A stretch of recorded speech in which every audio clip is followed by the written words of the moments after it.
Hi there, this week I'm departing from the Easter theme for a week, even though we're still in the middle of the Easter season, and the reason I'm doing that is because I'm off to visit a church where I used to be the minister, and it's their church anniversary, and so that's the theme. So here's the reading. It might not immediately be obvious as a theme for a church anniversary, but all will become clear. Genesis 28 verses 10 to 22. Jacob left Beersheba and set out for Haran. When he reached a certain place, he stopped for the night because the sun had set. Taking one of the stones there, he put it under his head and lay down to sleep. He had a dream in which he saw a stairway resting on the earth with its top reaching to heaven, and the angels of God were ascending and descending on it. There above it stood the Lord, and he said, I am the Lord, the God of your father Abraham, and the God of Isaac. I will give you and your descendants the land on which you are lying. Your descendants will be like the dust of the earth, and you will spread out to the west and to the east, to the north and to the south. All peoples on earth will be blessed through you and your offspring. I am with you and will watch over you wherever you go, and I will bring you back to this land. I will not leave you until I have done what I have promised you. When Jacob awoke from his sleep, he thought, surely the Lord is in this place, and I was not aware of it. He was afraid and said, how awesome is this place! This is none other than the house of God. This is the gate of heaven. Early the next morning, Jacob took the stone he had placed under his head and set it up as a pillar and poured oil on top of it. He called that place Bethel, though the city used to be called Luz. Then Jacob made a vow, saying, if God will be with me and will watch over me on this journey I am taking, and will give me food to eat and clothes to wear, so that I return safely to my father's household, then the Lord will be my God, and this stone that I have set up as a pillar will be God's house. And of all that you give me, I will give you a tenth.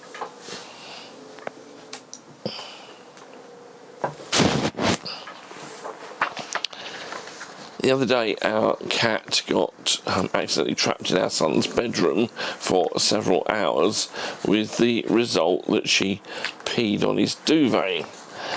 So I had to go up to the loft to find a clean duvet.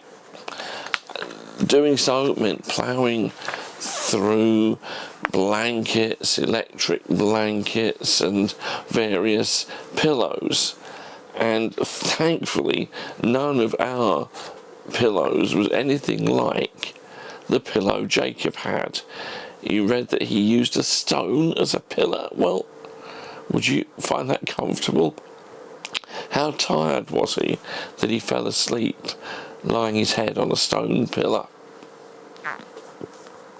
Now, as I said, you may wonder why it's a suitable reading for a church anniversary, and the answer comes in the naming of that place as Bethel, house of God. Yet this is no house of God in the sense of a permanent building structure where God's people gather to worship. Rather, it's a site where God is at work and heaven is touching earth, and God is forming his people for his praise through this next generation of the patriarchs. And what we learn here about God's formation of what will become Israel also applies to God's formation of his people, the church, in the New Testament. So, 3 things about the way the people of God are formed here. Firstly, the people of God are formed by God's initiative, his initiative.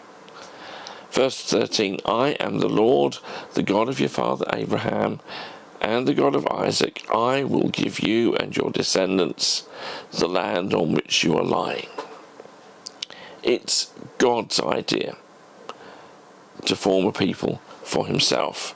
The people of Israel weren't just any old nation that arose in ancient history, nor is the church simply a human social institution.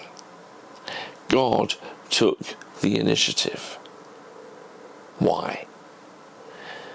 He did so for the salvation of the world. God's choice of Israel and his election of the church is not just a case of choosing certain people to be saved while others aren't. It's about choosing those people so that they have a purpose. And that purpose is to be a light to the nations. God chooses us so that we reflect his light in the world, and that others might be attracted to the light of the world, Jesus himself. Now, we're used to understanding that in an individual way. Yeah, what about my personal witness to Christ? But we also need to understand it together, corporately, in the fellowship of the church. Because as the community of Christ, we are called to be a light to the nations, beginning in our local area and fanning out as far as we're sent by God. There has to be something about us as we witness to the life of the kingdom as a community. You see, the Christian church is not an accident. An individual congregation is not an accident either. God made the first move to create this community and call it, according to his purposes, of shining his light in the darkness. So if we're here by God's initiative, it's an important question to ask how we are shining the light of Christ here and also beyond our walls. If we can identify how we are shining the light of Christ to the wider world, then we are, at least in some respects, fulfilling our purpose as a church. But if we realise we're not doing so, then we have some hard considerations. Either we must find ways of being a light to the nations, or we must close, because if we're not doing it, we're just playing at pretend church. So firstly, the people of God are formed by God's initiative. Secondly, the people of God are formed by God's promise. Verse 14, your descendants will be like the dust of the earth, and you will spread out to the west and to the east, and to the north and to the south. All peoples on earth will be blessed through you and your offspring. Now, there are things we need to do for the growth of God's people to come. We can't be passive. We must have intent if we are to grow. But before all that, the growth of the church is about God's promise. He will make Israel like the dust of the earth, so that they can go everywhere and be a blessing. And Jesus famously promised that he would build his church. It all starts with God's promise. So are we seeing the growth of the church? Are people around the world hearing the gospel through the Christian church? Well, the simple answer to both those questions is yes. But what about us? So many of our churches are declining and aging drastically. Churches are closing all over this country. That doesn't sound like God's promise of a growing church, does it? Maybe one summary of the situation will be to say that in some places we are losing some of the battles, but overall we are winning the war. But even if that's the case, we still have to grapple with our decline in contrast to God's promise of growth. There are many reasons throughout history why churches have declined. Sometimes it's because they're not sharing the good news. Other times it's due to hostility to the gospel in wider society. It's also been a combination of both of those. Sometimes also it's because the local church has been so disunited it can't possibly be a witness to God's reconciling love to the world. If we are declining when God's promise is for growth, we need an honest examination of why that is so. When we've identified why, we need to ask whether that reason can be reversed. So, if we are not sharing the gospel, will we learn to do so? If we are disunited, will we be reconciled so that we can show God's love to others?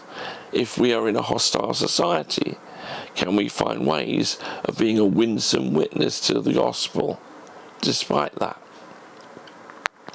How we answer these questions helps us to decide what to do if, like many traditional churches in our culture, we're not seeing God's promise of growth.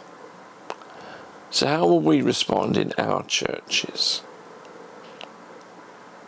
So, the people of God are formed by God's initiative, by God's promise, and finally, the people of God are formed by God's grace.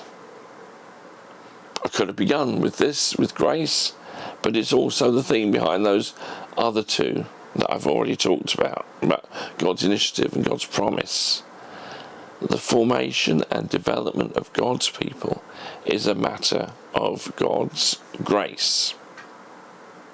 After all, what we've read is a story about Jacob and how come he is travelling. He's on the run after deceiving his twin brother Esau and his father Isaac into getting the blessing of the firstborn, even though Esau was. Now Esau wants blood. Jacob is hardly a saintly character, is he? Yet for all that, as the patriarch of the next generation, God is using Jacob in his long-term plans to form the people of God. Yes, this scheming, self-centered man, he's not exactly ideal material, is he? However, when God intervenes in his life via this dream at Bethel, Jacob responds with a vow that if God will provide for him and protect him, then the stone he lays will be the house of God, and he will give God 1/10 of all he has. In other words, grace transforms sinners, and that's how it forms the people of God. One of my college lecturers said to me once, David, never forget that the church is a company of sinners. And when we look deeply at ourselves, isn't that true? Like Jacob, we are unpromising material. We are not obviously saints in the making, at least not when left to our own devices. But isn't it also true over the years that we have seen God work changes in us, in our lives, as we've responded to all that he's done for us in Jesus Christ? Has not the life, the ministry, the death and the resurrection of Jesus coaxed out a response from us to God's grace? No, I mean, we're not the finished article. We're not people who've got it all together. If you know the Japanese art of kintsugi, where broken pieces of pottery are stuck together again, but the sticking together is not made invisible, it's purposely done with seams of gold so that even the sticking together of the brokenness is beautiful. That's what we are. Broken yet made beautiful. And that's good. You know, the world isn't always attracted to the smooth operators who seem to have got it all together. But broken and fallible people like us, who are utterly dependent on the grace of God, can often be a more welcome proposition. We're more relatable.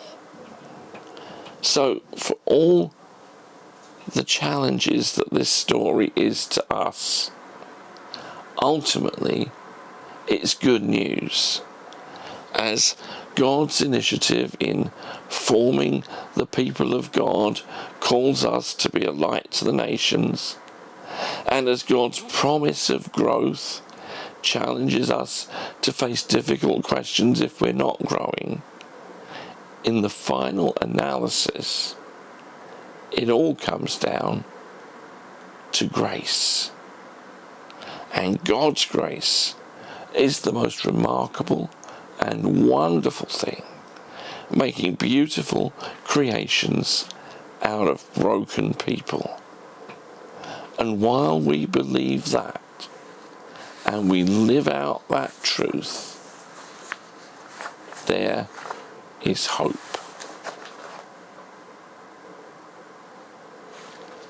Amen. God bless you all. Hope you join me again next week. Bye-bye.